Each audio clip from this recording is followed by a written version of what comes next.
রাসূলুল্লাহ সাল্লাল্লাহু আলাইহি সাল্লামের একজন সাহাবী একদিন নবীজিকে জিজ্ঞেস করছে সামনে দাঁড়াইয়া, ইয়া রাসূলুল্লাহ, ঈমানের পরে সর্বশ্রেষ্ঠ সম্পদ কি? নবীজি বলছে হুসনে আখলাক, উত্তম চরিত্র। ওই সাহাবী ডান দিকে দাঁড়াইয়া আবার জিজ্ঞেস করছে, ইয়া রাসূলুল্লাহ, ঈমানের পরে সর্বশ্রেষ্ঠ নিয়ামত কি? নবীজি আবার বলছে হুসনে আখলাক, উত্তম চরিত্র। এই সাহাবী আবার বাম দিকে গিয়া আবার জিজ্ঞেস করছে, ইয়া রাসূলুল্লাহ, ঈমানের পরে সর্বশ্রেষ্ঠ সম্পদ কি? নবীজি বলছেন হুসনে আখলাক। এই সাহাবী আবার পিছন দিকে দাঁড়ায়া আবার জিজ্ঞেস করছেন, ইয়া রাসূলুল্লাহ, ঈমানের পরে সর্বশ্রেষ্ঠ সম্পদ কি? আল্লাহর নবী বললেন, সাহাবী, তুমি কি বুঝতেছো না? উত্তম আখলাক, উত্তম আখলাক, উত্তম আখলাক, উত্তম আখলাক। তুমি যদি 1000 বারও বলো, আমি মুহাম্মদ 1000 বারই বলবো।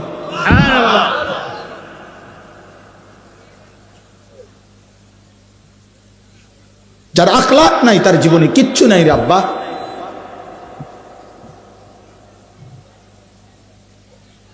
তুমি বুঝো না, পৃথিবীর কেউ বুঝে না। না,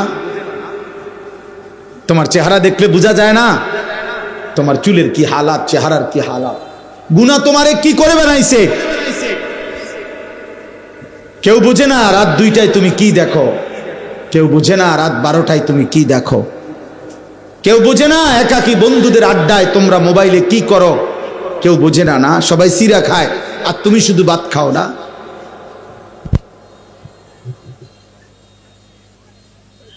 তুমি শুধু চালাক এই পৃথিবীতে, না, আর বাকি সব বোকা। হে যুবক, মনে রাখো, তোমার মোবাইল দিয়া, তোমার কথা দিয়া, তোমার আখলাক দিয়ে তুমি যতগুলো ছেলেকে নষ্ট করতেছ, আল্লাহর কসম, ওদের জীবনের সমস্ত গুনার সমপরিমাণ শাস্তি নাফরমান তোকে ভোগ করতে হবে। তোর মোবাইল থেকে যত ছেলে উলঙ্গ ছবি আর বেহায়া ছবি দেখছে, যতজনকে নষ্ট করার পিছনে তোমার অবদান ছিল, খোদার কসম, আল্লাহ ওয়াদা দিছে, লাহুম আযাবুন আলীমুন ফিদ দুনিয়া ওয়াল আখিরাহ। আমি আল্লাহ এমন নাফরমান যে অশ্লীলতা ছড়িয়ে দিল, বেহায়াপনা ছড়িয়ে দিল, অসভ্যতা ছড়িয়ে দিল, আমি তাকে দুনিয়াতেও আযাব দেব, আখিরাতেও আযাব। আমি তোকে অপমান করব, আমি তোর বংশে পর্যন্ত অপমান করব। এজন্য কোনো নাফরমান পাপী আর কোনোদিন মানুষ নামে পৃথিবীতে উচ্চারিত হয় না। বা পরে আজীবন মানুষ পাপের নামে ডাকে। কোনো সুদখোরকে মানুষ আর মানুষ নামে ডাকে না, এরপরে তাকে আজীবন মানুষ সুদখোর বলে। কোনো নেশাখোরকে মানুষ আর মানুষ নামে ডাকে না, বলে সুদ, নেশাখোর, মদখোর, গাঁজাখোর, বাবাখোর। কোনো জুয়ারিকে মানুষ আর মানুষ নামে ডাকে না, বলে ও একটা জুয়ারি, ও একটা জুয়ারি। কোনো জেনাকার ব্যভিচারীকে মানুষ আর মানুষ নামে ডাকে না। একটা চরিত্রহীন, একটা লম্পট, একটা জেনাকার, একটা ব্যভিচারী, একটা অসৎ, এই ছাড়া অন্য নামে বলে না। তোমার কপালে এটাই জুটবে। অন্ধকারের গুনাহ, আল্লাহর নবী বলছে, উম্মত, তোমার রাত্রি গভীরের একাকী গুনাহ, অন্ধকারের, খোদার কসম নবী বলছে, দিনের আলোতে আল্লাহ তোমার চেহারায় ভাসায় দিবে। ইউরাফুল মুজরিমুনা বিসীমাহুম, কোরআনে আল্লাহ বলছে, প্রত্যেক পাপীকে চেনা যাবে তার গুনার চিহ্ন দেখে। গুনাই বলে দিবে, গুনাই বলে দিবে, গুনাই বলে দিবে। এক বেলা নামাজ পড়তে মন চায় না, কারণটা কি বোঝো না? গুনাহ। মসজিদে তোমার আজান হয়, তোমার কলিজার মধ্যে একটু নড়েও না, কারণটা কি? তুমি আস্তে, আজান হয়েছে, মুসল্লি মসজিদে ঢোকে, তুমি আস্তে এক সাইডে চলে গেলা। আহা, আমি বলি, আমি যে বলছি একটু আগে, আবারও বলি, প্রিয় ছেলেরা, বাবারা, একটা ছেলে মনে রাখো, যদি বিবেক থাকে তাকাইও, কোনো মসজিদে যখন আজান হয়, তা আজানের শব্দ শুনলে সর্বপ্রথম যেই প্রাণীটা ভাইগা যায় ওইটা হলো কুত্তা। এটা কুত্তার স্বভাব। কুত্তা আজানের আওয়াজ শুনলে ঘেউ ঘেউ করে, খেউ খেউ করে, আর ওইখান থেকে সরে যায়। এটা কুত্তার স্বভাব। তাকাইয়া দেখো। এই জন্য তুমি যখন চলে যাও, আজান শোনার পরও মসজিদ ডিঙ্গাইয়া, তো সুযোগ থাকলে কুত্তার লগে একটা সেলফি উঠাইও, কারণ তোমরা দুইজন তো বরাবর। যদি সম্ভব হয় ওর সাথে একটা ছবি উঠাই, সবাইকে জানায়ও আমরা দুইজনকে কেমন লাগতেছে কমেন্টসে জানাবেন, সবাই জানাবে একরকমই লাগছে। ওইটাও পেশাব করে পানি নেয় না, টয়লেট পেপারে ঢিলা কুলুক ব্যবহার করে না তুমিও, ওইটাও সেজদা দেয় না তুমি। তাবাকান নালু বিন নাল, এক জুতা আরেক জুতা সমান হয়েছে, এটা আরবিতে কয় আর কি, তাবাকান নালু বিন নাল, দোনো জুতা সমান হয়েছে, ঠিক মতো লাগছে। সে কয় না জুতা পায়ে লাগছে নি দেখো, তো বলে যে হ্যাঁ ওই যে দেখো অসভ্য, অসভ্যই নিজে হাসে। এবার বলো কেমন লাগলো, এবার হেরে ধরো। এটাই আমি বলছি, এটাই বলছি ভাইয়া, মানুষ কোনোদিন ভালো নামে ডাকে না, তোমাকেও না, কাউকে না। কোন পাপী কোনোদিন মানুষের চোখে সম্মানিত হয়, মানুষ বোঝে। অফিকা উয়ুবুন ওয়ালিন্নাসে আয়ুনুন, আরবি ভাষার একটা গুরুত্বপূর্ণ প্রবাদ। আরবি ভাষায় বলা হয় তোমারও দোষ আছে, মানুষেরও চোখ আছে। তোমারও কি আছে, মানুষেরও কি আছে, মানুষ বুঝে, মানুষ বুঝে। মানুষ জুনায়েদ বাগদাদিকে ডাকাইত বলে না, ডাকাইতের জুনায়েদ বাগদাদি বলে না। মানুষ ইমানদারকে চরিত্রহীন বলে না, চরিত্রহীনকে লম্পটকে ইমানদার বলে না। অতএব এটাই সত্য। আমি বললাম ভাই, প্রিয় ভাই, নিজের উপরে দয়া করো। তোমার কথা শুধু তোমারে বললাম, এই পৃথিবী বাদ দাও, ঠিক আছে, তুমি স্বার্থপরের মতো হইলেও কমপক্ষে নিজের নিয়ে একটু ভাবো, তবুও নিজেকে নিয়ে ভাবো। মহান আল্লাহ পাক রব্বুল আলামিন আমাদেরকে বারবার এটা বলছেন, বান্দা আমি সূরা ফাতিহার প্রথম 4টা আয়াত পড়ছি, এই উদ্দেশ্যে বুঝাইতে চাইছি, লম্বা ব্যাখ্যা না, শুধু এই ছোট্ট কথাটাই বলতে চাইছি যে আল্লাহ তাআলা আমাদেরকে শুরুতে বলছে সূরা ফাতিহা, প্রতিনিয়ত বলছে, প্রতিদিন আমাদের জবান দিয়া, সেই সকাল, ফজর, জোহর, আসর, মাগরিব, এশা, প্রত্যেক রাকাতে আল্লাহ আমাদের মুখ দিয়া উচ্চারণ করায় আলহামদুলিল্লাহ সূরাটা, এতবার বলায়, এতবার এতবার এতবার এতবার, যেন বান্দা 1 মিনিটের জন্য ভুলে না যাও। ভুললে বিপদ আছে রে বান্দা। এই জন্য আল্লাহ বলছে সকালে বলো আলহামদুলিল্লাহ, দুপুরেও বলো, বিকালেও বলো, সন্ধ্যায়ও বলো, রাতেও বলো, আউয়াবিন পড়লেও বলো, ইশরাক পড়লেও বলো, চাষ্ট পড়লেও বলো, তাহাজ্জুদ পড়লেও বলো, 5 ওয়াক্ত নামাজ পড়লেও বলো, যত নফল পড়বা আলহামদুলিল্লাহ পড়ো, যত সুন্নত পড়বা আলহামদুলিল্লাহ পড়ো, ওয়াজিব নামাজ পড়বা আলহামদুলিল্লাহ পড়ো, ফরজ নামাজ পড়বা আলহামদুলিল্লাহ পড়ো। বান্দা ভুইলো না, এটা তোমার খুব দরকার, খুব দরকার, খুব দরকার, খুব দরকার, বারবার দরকার, মনে রাখা দরকার, ভুলে না যাওয়া দরকার। কি কি বলতে চাইছে আল্লাহ প্রথম 3 আয়াতে আমাদের কাছে সংক্ষেপে আল্লাহ তাআলা একটা ভারসাম্যপূর্ণ কথা বলছে। আলহামদুলিল্লাহি রাব্বিল আলামিন, আল্লাহ বলছে বান্দা সমস্ত প্রশংসা আল্লাহর জন্য। কেন আল্লাহর জন্য সব প্রশংসা? আল্লাহ বলেন সব যে আমার, কথা বলে না, সব কার? এই কায়নাতে যেখানে যত আয়োজন, সব হাসি, সব ভালোবাসা, সব সুন্দর, সব কিছু আমার। তো আমার প্রশংসাটা তো কার হবে বান্দা বলো? আলহামদুলিল্লাহ, আলহামদুলিল্লাহ, আল্লাহর প্রশংসা। আল্লাহ বলেন রব্বিল আলামিন, আমি শুধু এই সৃষ্টি জগতের সৃষ্টিকর্তা না, বরং আমি এই জগতের সব কিছুর রব, পালন কর্তা। এই আজানের জবাব দেন, একটা আজানের জবাব দিলে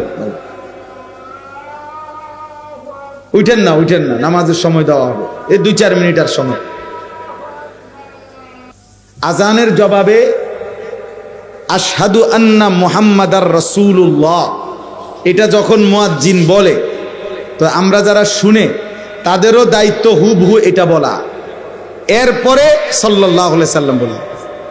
কিন্তু শুধু আশহাদু আন্না মুহাম্মাদার রাসূলুল্লাহ মুয়াজ্জিন বলছে মনে করেন, আমরা যদি বলি শুধু সাল্লাল্লাহু আলাইহি সাল্লাম, তাহলে আজানের জবাব হবে না। নবীজি সাল্লাল্লাহু আলাইহি সাল্লাম বলছেন মুয়াজ্জিন যেটা বলে তোমরা হুবহু সেটা বলো।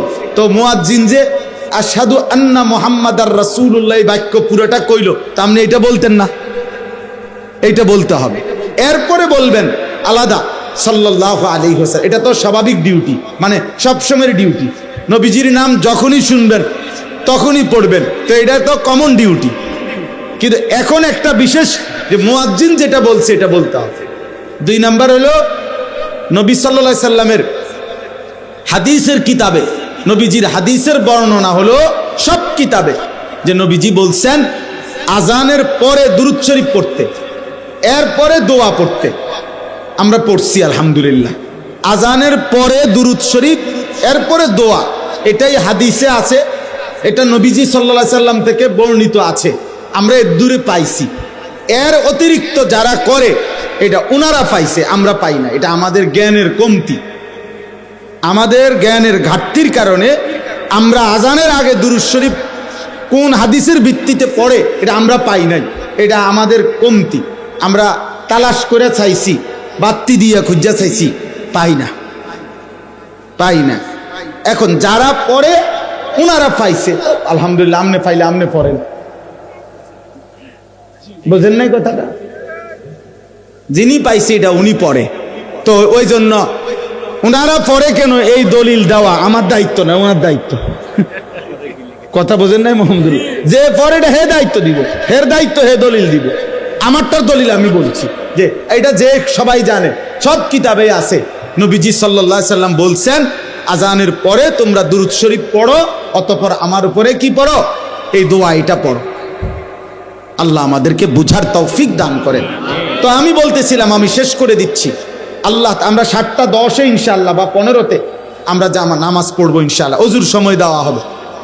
তাইলে আল্লাহ তাআলা বললেন, বান্দা আলহামদুলিল্লাহি রব্বিল আলামিন, আমি শুধু সৃষ্টিকর্তা না, বরং আমি রব। আমি আল্লাহ কি? রব। রব মানে কি?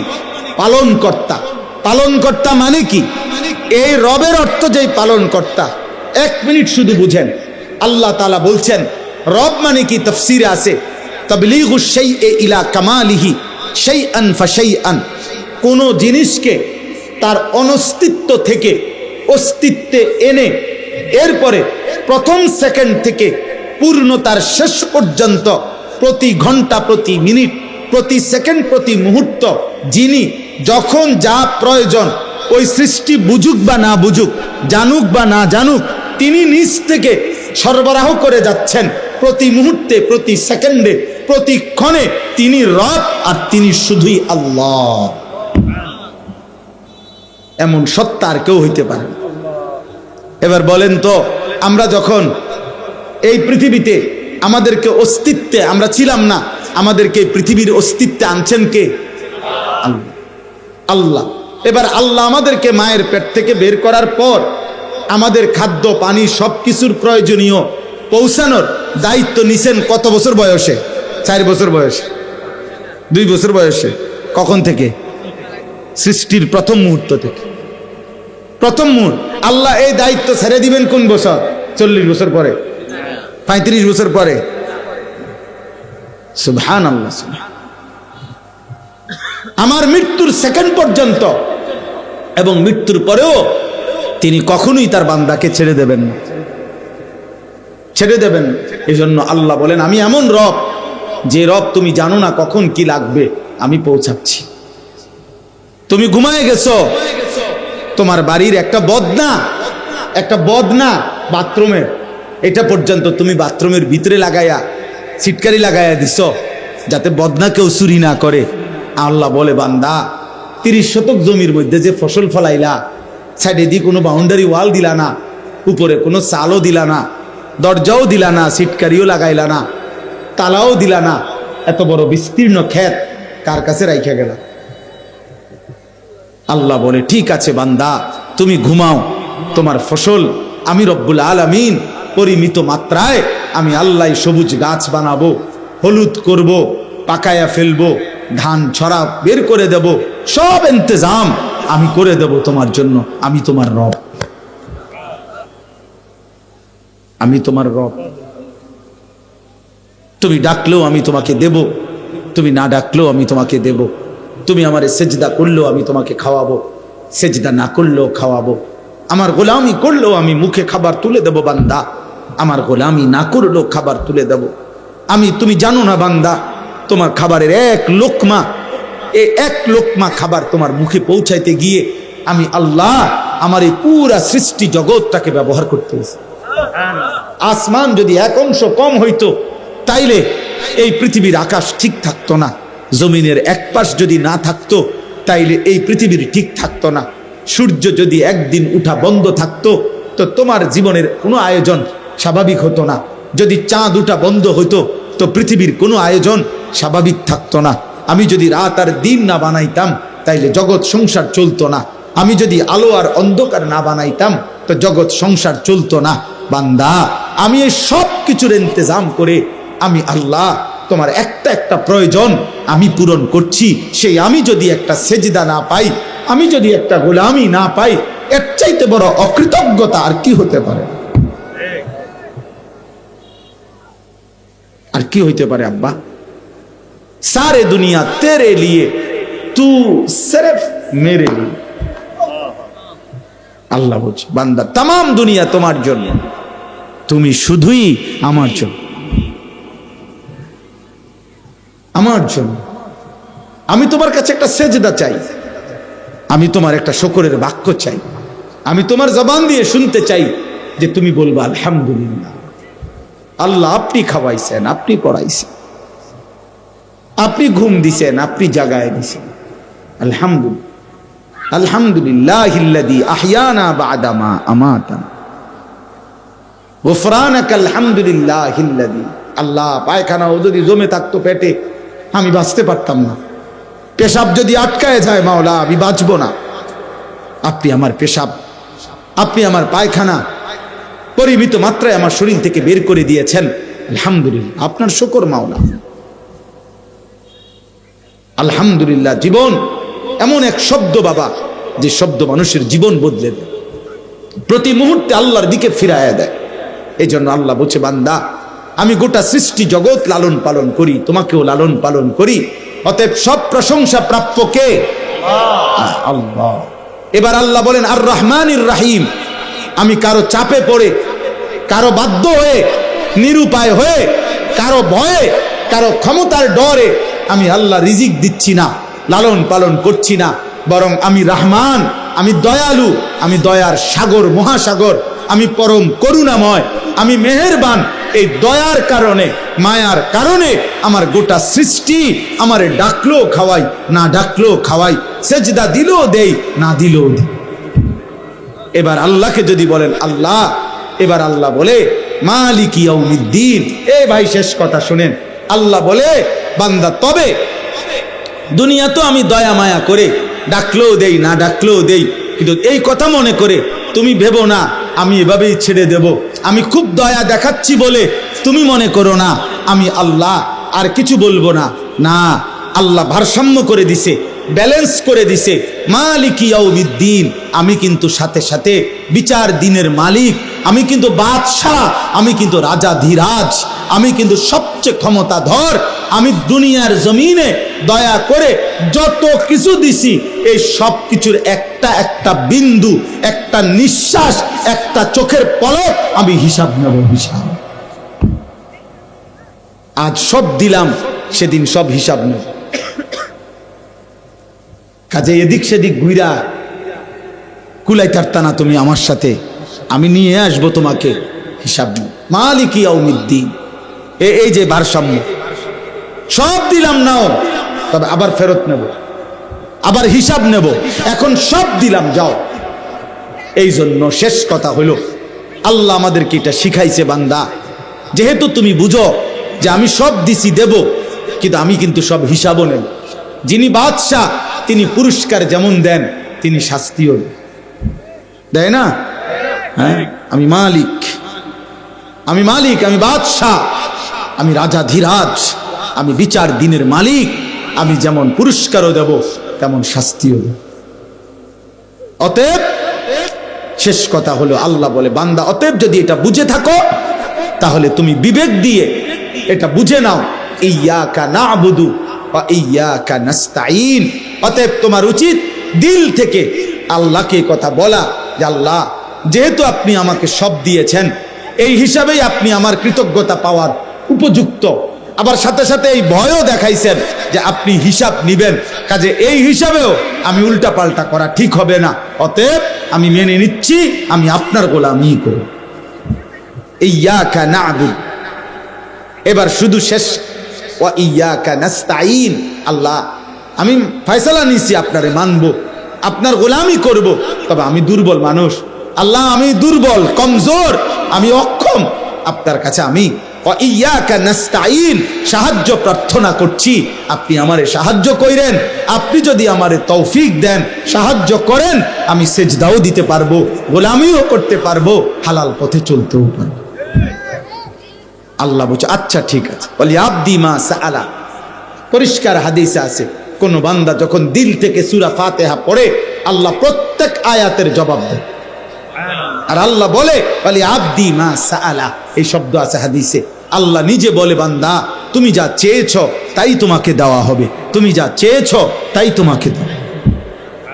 তুমি আমার সাহায্য চাইছো, আমি করব, আমি করব, তুমি শুধু বলো আমার গোলামি করবা কিনা। এই জন্য আজকে কিশোর ভাই, নওজোয়ান ভাই, বয়স্ক বাবা, আজকের এই মাদ্রাসা খাদিজাতুল কুবরা, এই মাদ্রাসার এই মাহফিলে আমি সবার কাছে অনুরোধ করলাম, কিশোর যুবক তোমরা চরিত্র হেফাজত করো, নজর হেফাজত করো, আখলাকের হেফাজত করো। নারী দেখো না, অস্থির ছবি দেখো না বাপ, হারাম জীবনে কাটাইও না বাপ। এই জীবন 2 পয়সার মূল্য থাকবে না, কেউ তোমার দিকে থুতুও মারবে না, কেউ। মনে রাখবে, ফেরাউনের নাম এত বড় গাদ্দার, এই গাদ্দারের নাম পৃথিবীর কোনো কুত্তার নামও নাই, নমরুদ নামে কোনো কুত্তার নামও নাই, আবু জেহেল নামে কোনো কুত্তার নামও নাই। নাফরমানের নাম থাকে না রে বাপ। পৃথিবী ঘৃণা ভরে প্রত্যাখ্যান করবে তোমাকে। তুমি নষ্ট হয়েও না, সেজদা দাও, নামাজ পড়ো, আল্লাহর গোলামি করো। আর বাবাদের সবাইকে বলি, জীবনটা সুন্দর করে, শেষ বয়সটা নবীজির একটা একটা সুন্নাত প্রত্যেকে আমল করার চেষ্টা করো। নবীর সুন্নাত, এটাই আমাদের জীবন। সুন্নাতেই আখিরাত, সুন্নাতেই ভালোবাসা, সুন্নাতেই অনুসরণ, সুন্নাতেই আল্লাহর মহব্বত, সুন্নাতেই জান্নাত, সুন্নাতেই কামিয়াবি, সুন্নাতেই আমলনামা ডান হাতে, সুন্নাতেই ফুলসেরাত বিজলির মতো পার হবে। সুন্নাত বিহীন জীবন সুন্দর হয়। আমরা প্রত্যেক দিন সুন্নাতের বই বিক্রি করি। এই যে তালিমুস সুন্নাহ, প্রতিদিন আমার গাড়িতে আমি বিক্রি করি একটা সুন্নাতের বই, 600 পৃষ্ঠা ব্যাপী, বাংলা ভাষায় 600 পৃষ্ঠায় পূর্ণাঙ্গ প্রামাণ্য নবীর জীবনের ছোট্ট থেকে ছোট্ট বড় সকল সুন্নাত এই কিতাবটার মধ্যে আছে। আমাদের ঢাকা গাজীপুরের বাংলাদেশের একজন বড় বুজুর্গ আল্লাহওয়ালা অধ্যক্ষ মিজানুর রহমান চৌধুরী কাপাসিয়ার হজরতের এই বই লেখা। অনেক ওলামায়ে কেরামের তত্ত্বাবধানে হজরত এই বইটা লিখছেন। আমি অনুরোধ করব, যাদের সুযোগ হয় 400 টাকা মূল্যে আমাদের এই কিতাব যাওয়ার সময় কিনবেন। আর একটা মিনিট আপনাদের কাছে, আমি যেহেতু আসছি, মহব্বত করে আমরা সবাই বসছেন, কিশোর ভাই, নওজোয়ান ভাই, বাবা, কোরআনুল কারীমের মধ্যে কথা স্পষ্ট আছে, আল্লাহর কথা হওয়ার পর যে ব্যক্তি বিমুখ হয়, অমান আযলামু মিম্মান যুক্কিরা বিআয়াতি রাব্বিহি সুম্মা আ'রাযা আনহা, আল্লাহ বলেন তার চাইতে নিকৃষ্ট জালেম আর কেউ হতে পারে না, যার সামনে আমার আয়াত পড়া হলো অথচ সে তার থেকে মুখ ফিরায় নিল। বিমুখ, আল্লাহ বলেন সে বড় জালেম। ইন্না মিনাল মুজরিমিনা মুনতাকিমুন, আল্লাহ বলছে এমন জালেম থেকে আমি আল্লাহ নিজে প্রতিশোধ নেব। কোরআন শরীফের আয়াত। ওর থেকে আমি প্রতিশোধ নেব, এটা আল্লাহর ওয়াদা। এটা ভয়ানক ব্যাপার। কোরআনুল কারীমের মধ্যে আছে, ওয়া ইযা তুতলা আলাইহি আয়াতুনা ওয়াল্লা মুস্তাকবিরান। এই ছেলে, ওই মোবাইলটা নামাও। কাআল্লাম ইয়াসমাআহা কাআন্না ফি উযুনাইহি ওয়াকরা। সূরা লুকমানের আয়াত। আল্লাহ বলেন, আমার নাফরমান বান্দা এমন, আমার কোরআন যখন তার সামনে পড়া হয়, ওয়াল্লা মুস্তাকবিরান, সে অহংকার করে মুখ ফিরিয়ে নেয়, মুখ ফিরিয়ে নেয় অহংকার করে। কাআল্লাম ইয়াসমাআহা, এমন একটা ভাব নেয় যেন সে শুনে নাই। কাআন্না ফি উযুনাইহি ওয়াকরা, অথবা এর চাইতে জঘন্যতা হলো সে যেন এমন একটা চেহারা বুঝায় যে সে কানেই শুনে না। আব্দুল সত্তার ভাই এনাই, মাশাআল্লাহ, এনে আসেন, এনে আসেন। কাআন্না ফি উযুনাইহি ওয়াকরা, যেন কানের মধ্যে বধির, কানেই শুনে না, আগের থেকেই শুনে না, এমন একটা চেহারা, এমন একটা ভাবসাব, এমন একটা ভাবসাব। শুনেন মিয়া, আল্লাহ বলেন এমন অহংকারী, আমার কোরআন থেকে যে বিমুখ হয়, আমার কথার থেকে যে প্রত্যাখ্যান করে, ফাবাশশিরহু বিআযাবিন আলীম। হে নবী, আপনি এই নাফরমানকে অত্যন্ত মর্মান্তিক, পীড়াদায়ক, যন্ত্রণাদায়ক আযাবের সুসংবাদ দেন। আল্লাহ বিদ্রুপ করে বলছে, বিদ্রুপ, ওরে সুসংবাদ দেন যে ওরে ভয়ানক আযাব দেওয়া হয়। আযাবটা তো সুসংবাদ না, অথচ এটা বিদ্রুপ করে বলছে আপনার জন্য সুসংবাদ, আপনার কপালে দুর্দশা আছে। আপনার জন্য সুসংবাদ, আপনার কপালে রবের আযাব আছে। এই জন্য প্রিয় ভাই, বাবা, নওজোয়ান, আমি অনুরোধ করছি, তোমার মতো তুমি চইলো না, নিজেকে নিজে চালাক ভাইব না বাবা, নিজেকে নিজে বুদ্ধিমান মনে করো না। এই পৃথিবীর কোনো যুগে, কোনো কালে পৃথিবীতে যে নিজের উপরে নিজে চলছে, ওরে মানুষ কোনোদিনও বিবেকবান বলে নাই। আল্লাহ কোরআনুল কারীমের মধ্যে বলছেন, নিজের মন মতো, নিজের চাহিদা মতো, নিজের মনের ইচ্ছা মতো যে চলে, আল্লাহ তাকে উদাহরণ দিছে কুত্তার সাথে। কোরআনুল কারীমের আয়াত। আল্লাহ নিজে বলছে তার জিন্দিগি কুত্তার জিন্দিগি, কুকুর, কুকুর, ওই জীবন কুত্তার জীবন, যে জীবন কারো বাধা মানে না, বিধি নিষেধ নাই, হালাল হারাম বলতে কিছু নাই, আল্লাহ রসুল বলতে কিছু নাই, দিন শরীয়ত বলতে কিছু নাই। আমার জন্য অনুমতি কি, নিষেধ কি, হালাল কি, হারাম কি, না না, আমার মনে যা চায় তা। আল্লাহ কোরআনে বলছে, ওয়াত্তাবাআ হাওয়াহু ফামাসালুহু কামাসালিল কালব, মনের চাহিদার অনুসরণ করে, তার উদাহরণ কামাসালিল কালব, কুত্তার মতো। ওই জীবন কুকুরের মতো। কুকুরের বৈশিষ্ট্য, কুকুর বিরানিতেও মুখ দেয়, পায়খানাতেও মুখ দেয়। এজন্য নাফরমানের স্বভাব এটা, ও হালাল হারাম মানে না। হ্যাঁ, ভালো টাকাও নেয়, সুদের টাকাও নেয়, মাকেও দেখে, আবার রাস্তার নর্তকীও দেখে, বেহায়া নারীও দেখে, মধুও খায়, মদও খায়, সালামও দেয়, গালিও দেয়। বুঝেন নাই? হালাল হারামের কি নাই? পার্থক্য নাই। এ জানোয়ারের আখলাক। হালাল হারাম এই পার্থক্য যার মধ্যে নাই, ওর আচরণ, ওর জিন্দিগি কুকুরের জিন্দিগি, জানোয়ারের জিন্দিগি। এজন্য তুমি মনে করো না যে এই সমাজের কেউ তোমাকে কিছু বলে না, এই কারণে তুমি মুক্ত, তুমি স্বাধীন, তুমি আজাদ। না না বাবা, আল্লাহ তাআলা বলছেন, বান্দা আমি যত কিছু দিয়েছি আমি তত কিছুর হিসাবও নেব। গোটা দুনিয়া তোমাকে ছেড়ে দিলেও আমি আল্লাহ ছাড়ব না, আমার কাছেই ফিরতে হবে। ওয়া ইলাইহি তুরজাউন, আল্লাহর কাছেই তোমরা ফিরে আসবে। ওয়া ইলাইহিল মাসির, আল্লাহর কাছেই তোমাদের। আপনারা এদিকে তাকান, ওরা ওদের ফিকির করুক, আপনারা আমার দিকে তাকান। আপনারা তাকাইয়া করবেন কি? এখানে বৈশা তাকা তামসা দেখেন। এই জন্য আমরা প্রত্যেকে এটা বুঝা উচিত। আল্লাহ বলছে বান্দা ঘুরে ফিরে আমার কাছে আসতে হবে। যত দিকেই যাও না কেন বান্দা, সেজদা দিতে দিতে আব্দুল কাদের জিলানী হলেও মৃত্যু হবে, নাফরমানি করতে করতে ফেরাউন নমরুদ হলেও মৃত্যু হবে। চলে আসতে হবে। তুমি হাসলেও মরে যাবা, কাঁদলেও মরে যাবা, সুখে থাকলেও মৃত্যু হবে, দুঃখে থাকলেও মৃত্যু হবে। রাজপ্রাসাদের অট্টালিকায় তারও মৃত্যু হবে, জীর্ণ কুঠির কুড়ে ঘরে তারও মৃত্যু হবে। জীবনভর যে সুখে তারও মৃত্যু হবে, জীবনভর যে দুঃখে তারও মৃত্যু হবে। চলেই যেতে হবে।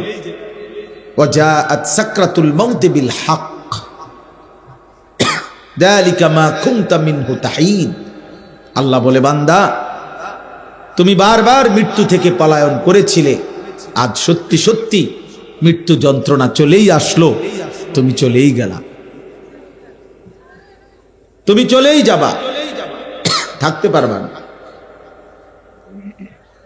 থাকতে পারবা না। হাত্তা ইযা জাআ আহাদাহুমুল মাউত ক্বালা রাব্বিরজিউন।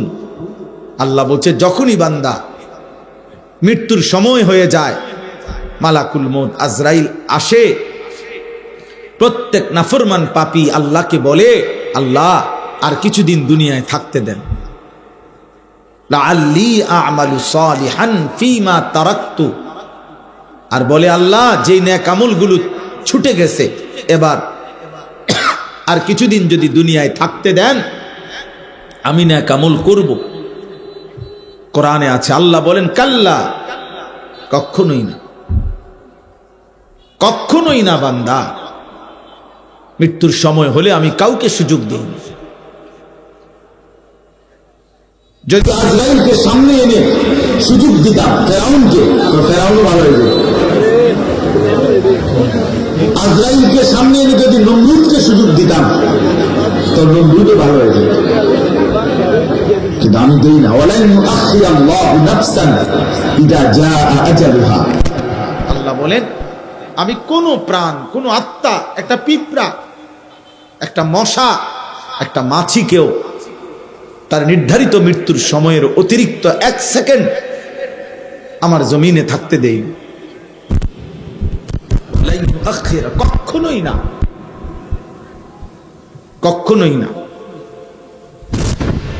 এর জন্য আজকে কিশোর নওজোয়ান ছেলে তোমাদের কাছে, তোমাদের বিবেকের হাতেই তোমাদেরকে ছেড়ে দিলাম। একটা পর্যায়ে তোমরা এসে এমন একটা বয়সে পৌঁছ, 16 বছর, 18 বছর, 22 বছর, অনেক ছেলে তোমরা বাঁধন হারা, বাবা মা, আল্লাহ, রসুল, ইসলাম, কোরআন, কোনো কিছুই তোমরা ধার ধারছ না। কিন্তু তুমি মনে রাখো এটা শেষ কথা না। তোমার মতো যৌবন তোমার দাদারও ছিল, তোমার বাবারও ছিল। যৌবনের ঘোড়া অনেকেই দৌড়াইছে,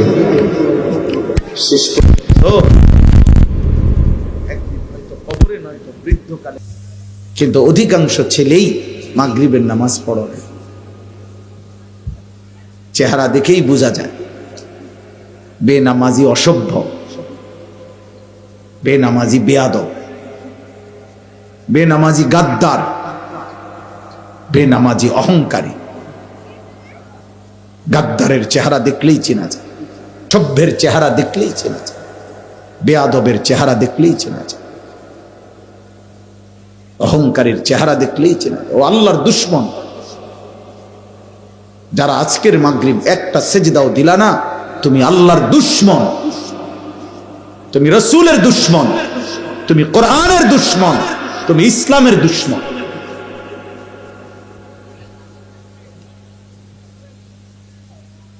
তোমার মতো নাফরমানের ভালোবাসা দিয়ে কারো কিচ্ছু আসে যায়, কারো কিচ্ছু আসে যায়। বক্তার কোনো ফায়দা নাই। আমারে 1 কোটি মানুষ চিনলো, আমার কবরের আযাব মাফ হবে না। আমারে 10 কোটি মানুষ চিনলো, তোমার কবরের আযাব মাফ হবে না। আমার দ্বারা আমারও ফায়দা নাই, আমার জনপ্রিয়তা দ্বারা তোমারও কোনো ফায়দা নেই।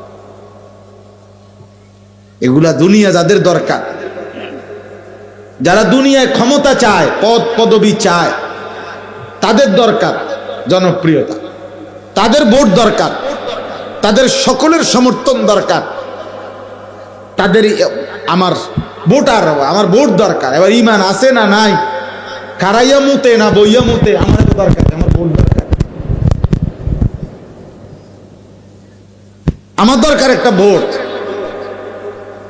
কিন্তু যার আখিরাত দরকার, তার সেজদা দরকার, তার গোলামি দরকার, আল্লাহর বন্দেগী দরকার, রাসূলুল্লাহ সাল্লাল্লাহু আলাইহি সাল্লামের অনুসরণ দরকার। বলো বাপ, প্রয়োজনে উঠে যাও, এখন উঠে যাও, আমি অনুমতি দিলাম। বেনামাজি উঠে যাও বাপ, তোমার মতো নাফরমান না বসলেও ভালো ছিল, আমার কোনো অসুবিধা হবে না, আমি কোনো অসুবিধা বিব্রত হব না। আমি 4 জন মানুষের সামনে ওয়াজ করছি, 4 ঘন্টা, 3 ঘন্টা, 3.5 ঘন্টা। আমি তাই যে 6 মাস ওয়াজ করি না। আল্লাহর দয়ায়, মালিকের দয়া 21 বছর হবে, 21 বছর হাইটা হাইটাও গেছি মাহফিলে। কাজেই এটা আহামরি কিছুই না। এই হুলস্থুল, এই কেন নামাজ পড়লা না? তুমি জানো তুমি আসবা মাহফিলে, তুমি জানো আজকে তোমার মনে ইচ্ছা আছে ওয়াজ শুনবা, তো মালিককে সেজদা দিলা না কেন? আল্লাহকে সেজদা দিলা না কেন? আল্লাহকে সেজদা না দিয়ে একজন বক্তার কথা শুনবার জন্য দৌড়ে আসলাম, কি লাভ হলো? ছবি উঠাইবা আমার লগে, তো দাঁড়াও আমি আসি তোমাদের কাছে, ছবি উঠাও, একটা ছবি উঠাও, একটা ছবি উঠাও, এরপরে দাও ফেসবুকে। বিবেকবান মানুষ বলবে তুই কি হুজুরের মতো না হুজুর তোর মতো?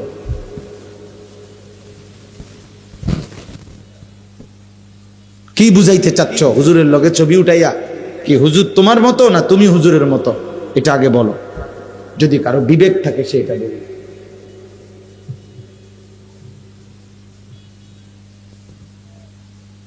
যদি ইনসাফ থাকে এটা বলবে।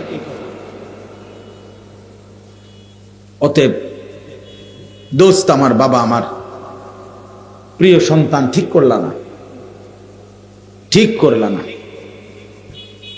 সব গাদ্দারির শেষ আছে। এই পৃথিবীর তোমার চাইতে বড় অহংকারী, মুতাকাব্বির, তোমার চাইতে বড় ক্ষমতাধর, তোমার চাইতে বড় বাহাদুর, তোমার চাইতে বড় অহংকারী বারবার আল্লাহকে বৃদ্ধাঙ্গুলি দেখাইছে। সকালে একবার রব ডাকছে হাইয়া আলাস সালাহ, বুড়া আঙ্গুল। দুপুরে একবার হাইয়া আলাস সালাহ, বুড়া আঙ্গুল। আসরে একবার, বিকালে একবার, সন্ধ্যায় একবার, রাতে। প্রতিবার নাফরমান বলছে না না যাব না, নামাজ যাব না, যাব না, যাব না। আল্লাহ বলছে আও না বান্দা, এটা কামিয়াবির রাস্তা। এই সেজদার মধ্যে শুধু সেজদা না, সফলতা, কামিয়াবি, কামিয়াবি আছে এখানে, সফলতা আছে এখানে, দুনিয়া আখিরাতের সব প্রয়োজন পূরণ হবে এখানে। নাফরমান বান্দা বলে না আমার লাগবে না। আল্লাহ আমার বন্ধু যে আমার 1 কাপ চা খাওয়ায়, আমি তার প্রতি কৃতজ্ঞ। যে আমার একটা বন রুটি খাওয়ায়, আমি তার সাথে 3 ঘন্টা হাঁটতে রাজি। যে আমাকে এত বড় সৃষ্টি দিয়ে লালন পালন করে, আমি তাকে একটা সেজদা দিতে রাজি না। তোর চাইতে নিকৃষ্ট বেয়াদব আর কেউ নাই, তোর চাইতে বড় গাদ্দার আর কেউ নাই। গাদ্দার বেটা তুই, গাদ্দার বেটা। 10 টাকার বন রুটি খাবাইলে তো মানুষ তার সাথে কিছুক্ষণ চলে। যে লোকটা আমার একটা বন আর এক কাপ চা খাওয়াইছে, এক সপ্তাহ পরে যদি ডাক দেয় চল দোস্ত কদ্দুর হাইটা আসি, ও বলবে মাত্র এক সপ্তাহ আগে আমারে একটা বন আর একটা চা খাওয়াইছে, আজগা কেমনে মুখের উপরে মানা করি, আচ্ছা যাই কদ্দুর।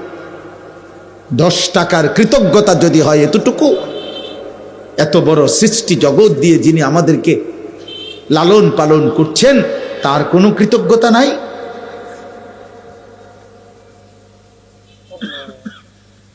তার কোনো কৃতজ্ঞতা নাই? তিনি একটা সেজদা প্রাপ্য না? আহা আহ ওই জিব্বা কেমন জিব্বা, যে জিব্বা একবার 24 ঘন্টা পার হয়ে যায়। এমন অনেক নাফরমান আছে মুসলিম পরিচয়ধারী, তার মুখ দিয়ে একবার আল্লাহ এই শব্দটাও বের হয়। এই হাইওয়ান, এই জানোয়ার জানেও না তার রব। মানুষ নামের এই পশু বলতেও পারে না তাকে সৃষ্টি করলো কি। এক পেট খানা খাইলো দুপুর বেলা, আগে বা পরে নাফরমান একবারও বলল না মালিক আপনার শুকর। এক মগ পানি পান করলো, রবের কাছে একবারও বলল না মালিক আপনি পান করাইছেন, শুকর শুকর আপনার।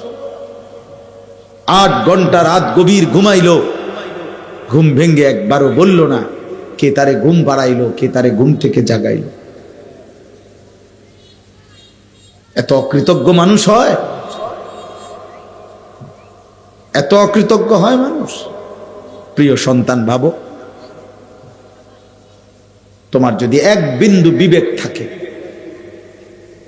যাররা পরিমাণ আকল থাকে, দিমাগ থাকে, যদি পাগল না হইয়া থাকো, যদি মাতাল না হও, যদি প্রতিবন্ধী না হও, যদি সুস্থ সবল স্বাভাবিক বিবেকবান কোন মানুষ হইতে পারেন, প্রত্যেকেই ভাবেন, আপনারা বাবারা ভাবেন, আপনাদের চোখের সামনে আপনাদের ছেলেরা এক ওয়াক্ত নামাজ না পড়ে প্রতিদিন পার করে দিতেছে, আপনারা কোনো কান্না নাই, আওয়াজ নাই, কোনো শব্দ নাই, আপনারা আরামসে বিড়ি খাইতেছেন, চা খাইতেছেন, চা দোকানে গপ করতেছেন, আপনারা বসে বসে কেবল ভাত মাছ বিল্ডিং জায়গা জমি এরই হিসাব করতেছেন।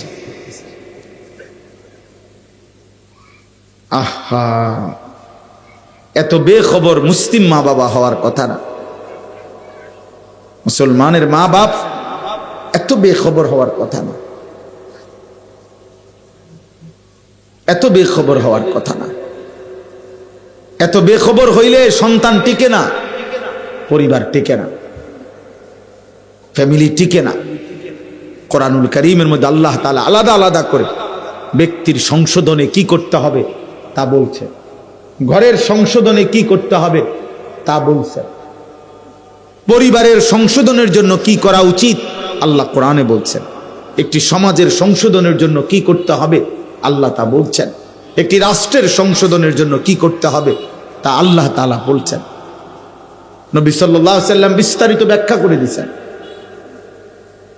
করে দিয়েছেন আল্লাহর নবী সাল্লাল্লাহু আলাইহি ওয়াসাল্লাম উম্মতকে বারবার বলছেন, কোরআন বারবার শিখাইছে। আল্লাহ আমাদেরকে হেফাজত করেন। অতএব আজকে শুরুর কথা এটা বললাম, তোমরা এতটা দ্রুত দৌড় দিয়ে আইলা, অবাক লাগলো। এতগুলো ছেলে মাশাআল্লাহ অস্থির হইয়া দৌড় দিয়া 5 মিনিটের ভিতরে এই জায়গাটা খালি ছিল, এতগুলো মানুষ ছিল না। তোমরা এইভাবে দৌড়াইয়া সব আইলা। আপনারা ভাবেন, ইনসাফ করে দেখেন, তোমরা যাদের বয়স 30 বছরের নিচে, তোমরা হাত তোলো তো, তোলো ভাই, তোলো তোলো, লজ্জা করো, এমনি বলছি, তোলো। দেখেন, দেখছেন? নামাও, হাত নামাও। তাইলে বাবা এবার তোমরা বলো, এবার আমার একটা শুধু জরিপ কও, আমার একটা কথা বুঝতে একজনই বোঝো, আমি ভোটের জন্য বলি না, কাজেই সবাই সমানভাবে বুঝবে না বুঝবে এটা আমি জানি না, এটা মালিকের ফয়সালা।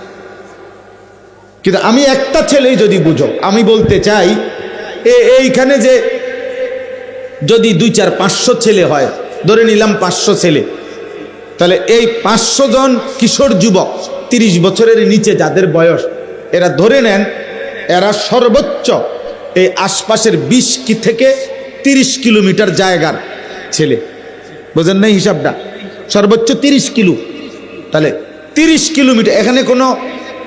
এখানে শ্রোতা নর্থ বেঙ্গল থেকে আসে না, হ্যাঁ ধরে নিলাম 30, তো এখানে পার্বত্য চট্টগ্রাম থেকে কেউ আসে নাই, এখানে কেউ রংপুর, দিনাজপুর, ঠাকুরগাঁও থেকে আসে নাই, এখানে বরিশাল, খুলনা থেকে কেউ আসে নাই, এখানেরই আশপাশের 20 থেকে 30 কিলো ধরলাম আমি সর্বোচ্চ। তাহলে দোস্ত আমার কথাটা তুমি বুঝো, 30 কিলোমিটার এরিয়ার মুসলিম কিশোর যুবক 500 জন, এখানে এই 500 জনের মধ্যে যদি 450 জনে নামাজ না পড়ে, তাহলে এই জাতির সারাটা অঞ্চল, দেশটার হালাত কি, মুসলিম কিশোর যুবকের আমাদের ভবিষ্যৎ কি? এমন যদি হইতো যে পুরা বাংলাদেশ মিলাইয়া 10 কোটি মুসলমানের মধ্যে এই কয়জন শুধু নামাজ পড়ে না, তাইলে তো মনটারে বুঝাইত। মনে করো 20 কিলোমিটারের ভিতরে যদি এত বেশি নেবে নামাজি, তোমরা তাকাইয়া দেখো, তাহলে সারা দেশের চিত্র কি? আমাদের ইসলামের হার আত্মসমালোচনা করি আমরা, আমাদের সমালোচনা আমরা করি, মানে আমাদের ইসলাম, আমরা মুসলমান, আমাদের সন্তান নিয়ে আমরা ভাবি। তাহলে আগামী দিনে আমাদের পরিণতি কি হবে? রাষ্ট্রের ক্ষমতায় কে যাবে না যাবে সেটা তো ভিন্ন বিষয় রে বাপ, কিন্তু জান, মাল, ইজ্জত, আব্রুর নিরাপত্তা হবে কিনা? তোমার বোন নিরাপদ থাকবে কিনা? তোমার মা নিরাপদ থাকবে কিনা? তোমার জীবনের নিরাপত্তা থাকবে কিনা? তোমার ছোট্ট ভাই 4 বছরের, 3 বছরের, ও আখলাকের উপরে, চরিত্রের উপরে আগামী দিনে বড় হবে কিনা? তুমি ইনসাফ করো। একটি সমাজের সংখ্যাগরিষ্ঠ মুসলমান যদি এভাবে আল্লাহর নাফরমানিতে ডুবে যায়, এর পরবর্তী জেনারেশন কি শিখবে?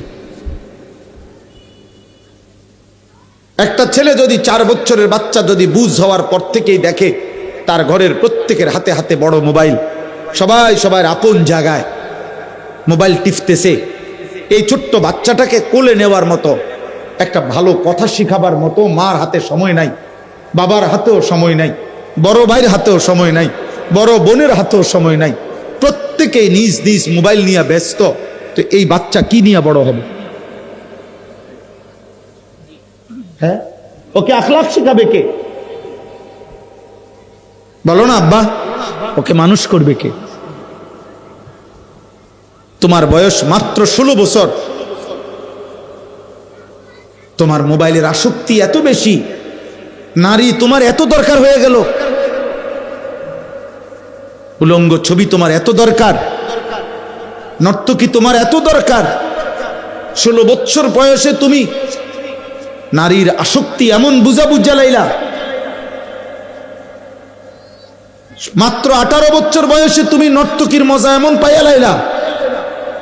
আহা, 30 বছর পর্যন্ত তোমার হালাত কি হবে? 40 বছর পর্যন্ত হালাত কি হবে? কোথায় গিয়ে দাঁড়াবে?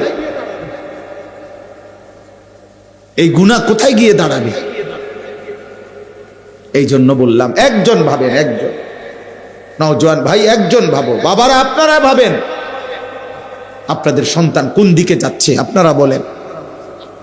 আল্লাহর নবী সাল্লাল্লাহু আলাইহি ওয়াসাল্লাম বলেন, মা নাহালা ওয়ালিদুন ওয়ালাদাহু মিন নুহলিন মিন আদাবিন হাসান।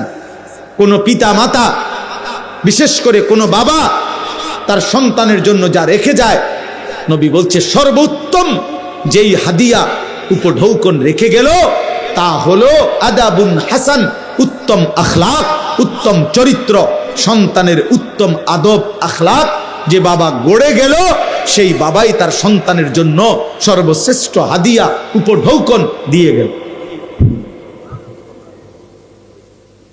রাসূলুল্লাহ সাল্লাল্লাহু আলাইহি সাল্লাম বলছেন,